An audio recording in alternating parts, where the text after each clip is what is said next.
Silk, এটাকে আল্লাহ তাআলা হারাম করেছেন।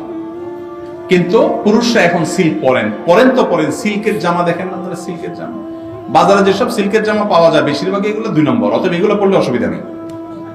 কথা বুঝে আসছে? পিওর সিল্ক, এটা তো পরিমাণ অনেক কম, দামও অনেক বেশি, অনেক ছোট করে ফেলানো যায়। এটা ইসলাম হারাম করেছে আমাদের জন্য। কেন হারাম করেছে পুরুষদের জন্য? এটা আল্লাহ তাআলা ভালো জানেন।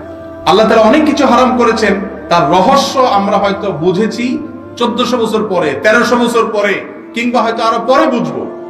ইসলাম অনেক নির্দেশ করেছে, যে নির্দেশের যৌক্তিকতা পৃথিবীর মানুষ অনেক পরে বুঝেছে, কিন্তু সৃষ্টিকর্তা যা বলে সেটাই যৌক্তিক, আমাদের বুঝে আসুক আর কি কল্যাণ আছে তার সব যদি আমি বুঝে যাব। অনেক সময় অনেকে প্রশ্ন করে, হুজুর আল্লাহ এটা কেন হারাম করছে? আরে ভাই, আল্লাহ কেন হারাম করছে এটা যদি আপনি বুঝে যান, আল্লাহর সব হারাম যদি আপনি ধরে ফেলতে পারেন, এই জন্য এটা হারাম, এই জন্য এটা হালাল, সব যদি আপনি বুঝে যান, তাহলে আল্লাহর সাথে আপনার